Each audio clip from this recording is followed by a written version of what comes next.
subscribe.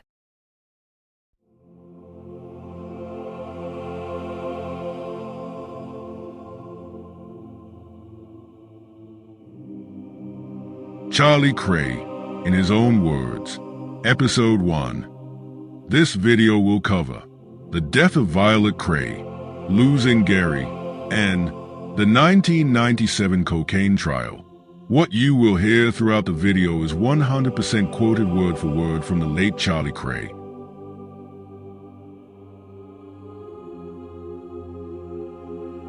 My son Gary was dead, but I still talked to him.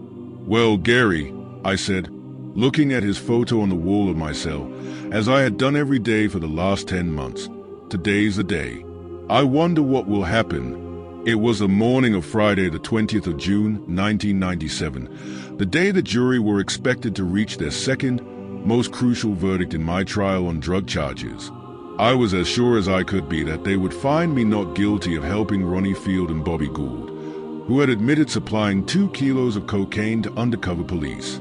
If they did, I had every chance of walking from court a free man because of the time I had spent on remand. And for that, I would have many people to thank. Not only my brilliant counsel Jonathan Goldberg and his team, but also more than 20 loyal friends and acquaintances who had stood up to be counted when I needed them most. They had come from various parts of the country to tell the judge and jury at Woolwich Crown Court what sort of person I was. Why, in their opinion, it was laughable to suggest I had masterminded a £39 million cocaine deal. Early in the trial, I'd squirmed with embarrassment, as Mr. Goldberg painted a picture of me as a pathetic old fool who led a hand-to-mouth existence, relying on handouts from mates, a naive, gullible pauper who could not get a job, much less put a multi-million drug deal together. And for 5 days I'd been taken on a bumpy roller coaster ride of emotion as one person after another stood in the witness box to tell why their own impression of me backed up that sad image. I learned a lot about myself in those 5 days. I learned that for all my carefree bonhomie and good-natured charming bullshit over the years, I had not fooled anyone. All those who came forward so loyally in my hour of desperate need had always seen through me, seen the hapless dreamer I really was. And what touched me deeply, reduced me to tears at times, was that they did not care a jot. They liked me, loved me, perhaps, for myself, not what one pretended to be. That's why they were there, telling the truth no matter how painful I might find it, to convince the jury I was not the terrible person they might think I was. The jury had every right to fear the worst. With all the frightening hype that surrounded my appearance in the dock, they could be excused for thinking that they might be murdered in their beds, Mr. Goldberg had said. I had been locked up with murderous terrorists in the country's highest security prison. I was so dangerous, the police warned, that the men and women who were to try me needed guarding round the clock. But those lovely people who knew me had told a different story, and no matter what happened today, I would never forget them or what they did. Diana, my former love, as elegant as ever, whose flattering description prompted Mr. Goldberg to say, "Many distinguished men have not had a testimonial like that." Billy Murray, the Canning Town kid, now a famous actor, who did not forget his past. Cheeky Dave Courtney, who brought his jester to court. Frankie Fraser, who said I was too timid to say boo to a goose. Albert Chapman, the brummie with a big heart. Flanagan, the Cockney sister I never had. And, of course, John Corbett, whose support had never wavered. They and all the others filled my mind as I was escorted with Field and Gould along the long tunnel that linked Belmarsh Prison with the court. We were locked in a tiny cell beneath Court 1, where my trial had dragged on for 9 weeks and would stay there until we got word that the jury were coming back. I would have preferred to be alone. I'd been locked up with Ron and Bob since our arrest last summer, and there was not much more I felt we had to say to each other. With the most important day of my life ahead of me, and so much going on in my mind, I didn't want to be bothered with trivial conversation. I just wanted to lose myself in my own thoughts. And they, as usual, centered on Judy and her kids, Nina, Glenn, and Sean, How I missed them. How much I wanted to go back to them. The nightmare over and get back to normal. Thinking of Judy and her family brought Gary into focus once more. When he was dying, early last year, Judy had turned her front room into a hospital ward, and the family had nursed him through his final weeks. He was so appreciative. He kept telling me what lovely people they were. And he was right. Poor Gary. What would he have made of all this? It was a blessing, perhaps, that he was not here to go through it. He was such an innocent. He would have been bewildered by all the guns and metal detector security techs, and me all over the papers and the telly branded an evil drug baron. Once, I was with Gary at a friend's house, having just spent 5 hours being questioned about a murder I knew nothing about. I was going on and on about the injustice of it all, and suddenly my friends and I looked at Gary and he was crying. To him, I was not the person the papers made me out to be. To him, I was just his dad, and he couldn't bear to see me upset. It was Gary I was thinking about last spring when all this started. An old mate had rung, inviting me to his 66th birthday party at a club in Birmingham. I didn't want to go. Not only was I broke, but Gary had been dead just 2 months, taken from me with heartbreaking speed by lung cancer, and I was wiped out with grief. I couldn't mention his name without breaking down in floods of tears. Gary had been with me in Birmingham for my pal's 65th birthday the previous year, and I knew it would be too emotional for me going back to the same place a year on. Unfortunately, I allowed myself to be talked into it, and, tragically for me, fell into an elaborate operation by undercover police who were given carte blanche to use taxpayers' money to try to prove I was dealing in drugs. They used my Gary's funeral to infiltrate into my friends and even faked signatures of soccer stars on a football that was to be auctioned to raise money for the hospice where he died. And then they branded me a drug dealer and put me on trial to face a possible death sentence behind bars. It had little to do with me as a person and everything to do with my name. Thanks to the myth that had mushroomed around my notorious twin brothers over the last 30 years, the name Kray has become synonymous with evil and given the police license to do what they like where we're concerned. Now, sitting below number 1 court, I felt I'd done enough to convince the jury I was innocent. But deep down, there was a terrible nagging fear that history might repeat itself. In March 1969, the Kray name got me 10 years for a crime the police knew, and maybe the jury suspected I had not committed. Would it, could it, happen again? We got the call just after 3. My heart began to race. It was like being in the dressing room waiting to go into the ring. I was all keyed up and knew that where I was going there was nowhere to hide. Field and Gould were taken up with me because they would be sentenced if the jury had reached a verdict on me. They already knew they were facing several years in prison, but I was clinging to the hope that the sentence on my first charge for offering cocaine would be light and I'd be released that day. I walked into the dock, leaving my co-defendants behind the locked door of an adjacent room. I was asked to stand as a clerk of the court addressed the foreman of the jury. "Have you reached a verdict on count 2?" the clerk asked. "Answer yes or no." The court was hushed in a funereal silence. Yes. My face felt on fire. I was fidgeting with my shirt cuffs. "What is your verdict?" I sensed all eyes from the public gallery were on me. I was too tense to do anything but stare ahead, seeing nothing, just thinking that, in the next second, I'd hear the 2 words that would end my nightmare. 2 words that would spell freedom and take me home to the woman I loved. And then, breaking the deathly quiet, guilty, barristers started moving about and the judge was telling the jury something, but I just stood where I was, in a sort of trance. I was so sure I'd be acquitted I felt the jury had, for some reason, been asked to give their verdict on count 1 again. I motioned to Helen Guess, one of Mr. Goldberg's team, a warm, friendly lady in her 30s, with a legal brain as sharp as her wit. "Could I have a word with Mr. Goldberg, please?" I asked her. Mr. Goldberg came to the dock. "Was that guilty on the first charge?"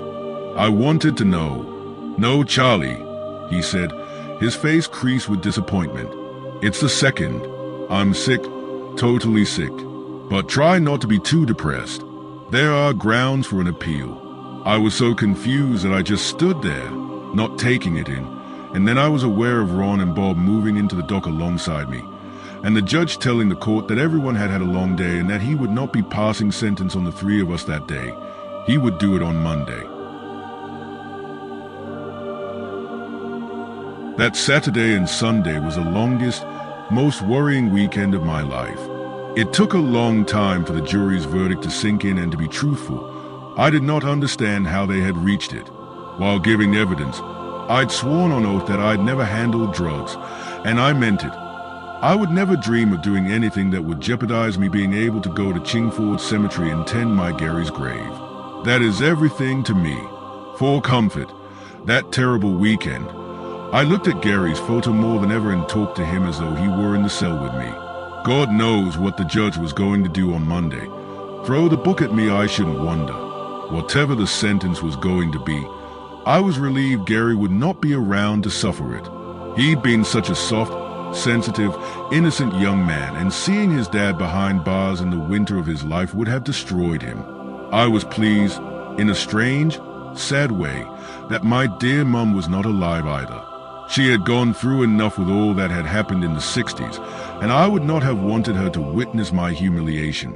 She was such a wonderful woman, my mum, and that Sunday, dreading what lay ahead the next day, I found myself telling Gary about her, and talked about his grandmother's sad death. The ringing of the phone brought me out of a deep sleep. Through half-closed eyes, I squinted at my watch on the bedside table. It was 5:15 a.m. I took the phone from its cradle. "Hello," I muttered huskily from tiredness. An unfamiliar woman's voice apologized for waking me, then spoke quietly in an abrupt, businesslike manner. I heard what she said, but I couldn't take it in. Didn't want to. I thought I must be still asleep. Numb with shock, I passed the phone to Diana lying next to me. She listened for a few moments, thanked the caller, then stretched past me to put the phone down. She looked at me and shook her head sadly. "I'm afraid it's true, Charlie." In a daze, I got out of bed and shuffled zombie-like downstairs into the lounge. I took a bottle of Remy Martin from the cocktail cabinet and filled a long tumbler. Then I gulped the brandy fast, again and again, until it was gone. Diana came into the room in her dressing gown. We stared at each other in shock. I went to say something, but no words came out. And then she moved towards me and put her arms around me, and I started to sob. That morning at my home in southeast London was the worst moment of my life. Worse than the day I was jailed for 10 years for a crime I didn't commit. Worse than being charged with a murder I knew nothing about. But my tears that morning of the 5th of August, 1982 were not only for myself. They were for my twin brothers, Ronnie and Reggie too. And for our old man. How on earth were they going to take it when I told them that the woman we all worshipped, the lovely lady we thought would live forever, was dead? She had gone into hospital just 3 days earlier. We all thought it was just a checkup for pneumonia. A week or two and she'd be out as fit as ever. I'd gone in to see her that day. She was the same old mum, bright and cheerful, full of life. She wasn't in 2 minutes and the nurses loved her. It was coming up to her birthday and she had all her cards by her bedside. She looked as good as gold. Then she had the test she had gone in for, and when I went in the next day, she was hot and flustered. I'd never seen her like that before. She said she could never have anything like that again. I think the test embarrassed her, apart from the pain. The next day she was lying there, her eyes closed. She wouldn't open them. Perhaps she couldn't. Softly, I told her I was there. She didn't answer. One of the old ladies in another bed, who had made friends with Mum, called me over and said there was something wrong. Mum hadn't been at all well. I went back to Mum and spoke to her again, and she answered me. She was hot. I put a damp cloth on her forehead, but she began to get delirious. I called a nurse who said Mum had pneumonia. I didn't believe her. She had been all right the day before. But the nurse shook her head. Then she said the doctor wanted to see me. He broke the news as gently as he could. Mum did have pneumonia, but she had cancer too. He wanted to operate, but he needed to clear the pneumonia first. Hearing the dreaded word cancer knocked me badly. I'd thought we'd get over the pneumonia, then take her away somewhere nice to get well again. She had many years to live yet. All her family lived on. She had a brother of 88, an aunt of 102. My mum was one of the fittest. She was going to live forever. I gave the doctor my phone number in case of an emergency. I didn't expect it to come to anything. Then Diana and I left the hospital. I was in a daze. Early the next morning, that phone call came. The cancer had taken my mum on her 73rd birthday. The brandy must have done me good. I didn't feel it at the time, but it must have helped me pull myself together, helped me to be strong. I had no choice. There would be a lot to do, and with my brothers in prison and our father ill, I was the only one to do it. To begin with, they each had to be told. But who first? As usual, I found myself in the middle. From the moment the twins were born, they had dominated the household and eventually my whole life. But on that August morning, they came second. It would break him, I knew, but my old man had to be the first to know. An hour or so later, at about 7 o'clock, Diana and I arrived at Braithwaite House, my parents' council flat in Bun Hill Row, in the City of London. What's going on at this time in the morning, the old man wanted to know. I decided there was no point in mucking about. I told him to sit down. Then I took a deep breath and said, "Unfortunately, she's just died." Almost before I got the words out, he began to scream. I'd never seen him show so much emotion. It just knocked him over. He was very ill, and after those first shock waves, he found it difficult to breathe. He kept panting, saying, "I can't believe it. How can she die before me? I won't be long. It's just a matter of time. I'm waiting for it now."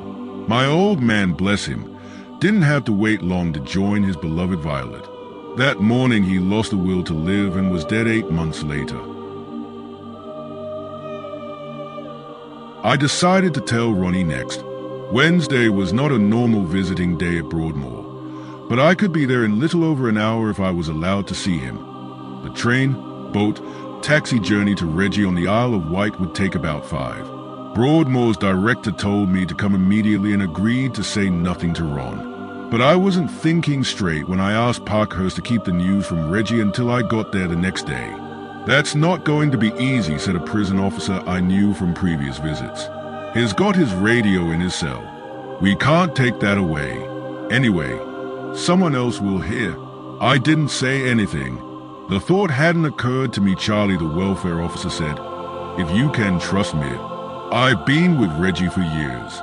I'll take him somewhere quiet and tell him myself." I thought hard. I knew the officer quite well. I felt I could trust him. He was right. If Reggie heard it on the radio, that would be terrible for him. "Would you do that for me, please?" I said. Diana and I got to Broadmoor at about 11 o'clock. The authorities were very kind. They took us into the hospital wing, where visitors aren't usually allowed. They had got a little room for us. A few moments later, Ronnie came in, looking concerned. He said later he thought it was odd, us being in that room. When he sat down, I looked at him and said gently, "Ron, our mother's passed away." He just broke down, as I knew he would. He leaned forward, put his head in his hands and burst out crying. I'd had a bit of time to get over the shock, but Ronnie started me off again. "Finally," he said in his quiet voice, "I thought you were going to say our father had died." Then a few moments later, "We expected that, but never in a million years, Mum. Why did it happen to her?" The three of us sat there for about an hour, remembering how lovely she had been, and then I said I had to go. I had a lot to do. As we got up, Ronnie said, "Could you ask them if I can stay here a bit? I want to be on my own." The nurses were very kind. "Don't worry," they said. "He won't be disturbed. We'll leave him." Ronnie stayed in that little room for 4 hours. That afternoon, the welfare officer at Parkhurst rang me to say he'd broken the news to Reggie. "How is he?" I asked. "Better now," the officer said. He broke down. "But I told him you'll be here tomorrow and he's waiting to see you. He'll feel better when you're here." Someone else telling him was not the same as me, though. When Diana and I met him in a private room at the prison, Reggie broke his heart. And of course, it started Diana and me off again. Tragedy always brings people closer together, and I don't think I've ever been closer to my brothers than those 2 days when we shared the same grief. We didn't want a circus. We wanted a funeral our mum would have been proud of, a funeral people would remember. George English, an undertaker from Hoxton, had buried my grandparents, and I knew he would do things the way we wanted. Ronnie and Reggie were given permission to attend the funeral at Chingford Mount in Essex. It would be the first time they had seen the outside world in 14 years. Crowds packed the streets from my mother's flat through the East End. The media brought out many out of curiosity, I suppose, but hundreds came out of respect, not only for my mother but for the family as a whole. The number of wreaths amazed us. They filled 8 cars. So many friends were there, from people my mum had known all her life, to some she had met through her sons in recent years. Diana Dawes was there with her husband, dear Alan Lake, and Andrew Ray. And so, of course, were the police. I don't know what they thought was going to happen, but for a couple of hours, that afternoon of the 24th of August, the village of Chingford looked like a setting for a war movie. Police on foot and on motorbikes lined the main streets. A helicopter circled noisily overhead. There were even 2 officers in trees with walkie-talkies. When we were all assembled in the tiny church of St. John's, Ronnie was brought in, then Reggie, each handcuffed to a giant policeman. The one escorting Reggie was no less than 6'7". I had reserved the front row to the right of the nave for the twins, just in front of my old man, Diana, myself and Gary. But Ronnie was led to the front row on the left. He listened to the service for his dead mother out of sight and touch of his family. Reggie sat in front of us. After the service, the twins were led out swiftly and taken to Chingford Mount Police Station. While their mother was being lowered into her grave, the twins sat in a room, surrounded by 50 coppers. The old man was marvelous that day. He was desperately ill, but he managed to stand up in the church and at the graveside. He was very proud. If anyone tried to help him, he'd pull his arm away. He wanted to do things by himself, even though he wasn't strong enough. How he managed to get through it all, I don't know. He was terribly upset by all the police fuss. He knew it was all unnecessary. I tried to convince him everything had gone well, that Mum would have been pleased. But he felt it was too much like a circus. As we left the graveside, he said firmly, "If anything happens to me, I don't want all this." The twins made sure that request was granted. When the old man went the following April, each one decided independently not to go to the funeral. They wanted to, of course, but they didn't want a repeat performance. At the time, officials at Broadmoor and Parkhurst rang me to say that permission would be given. I told them the twins wouldn't be going, and it threw them back a bit. They didn't expect that, but then they didn't understand the twins. They still don't. If anyone in authority had the slightest clue what my brothers are about, our mother's funeral would have been handled differently and given the dignity and respect that she deserved and we all wanted. How daft and unnecessary to separate the twins from each other and their family, and to handcuff them to strangers throughout the most harrowing ordeal of their lives. How irresponsible and wasteful to employ enough men to control a football match. And how crazy and insensitive to banish the twins from the graveside and guard them with 50 men in a police station while their mother was being buried. The government and its servants were more concerned that August Day with a massive, well-orchestrated propaganda exercise. A show of strength to the nation for reasons known only to themselves. I don't know how much the whole business cost the taxpayer. £30,000 has been mentioned. But what I do know, and what the authorities themselves should have known if they truly believe in penal reform, is that Messrs. Ronald and Reginald Kray could have been trusted to go to that funeral on their own, and to return afterwards. They respected and adored their mother too much even to consider doing anything else.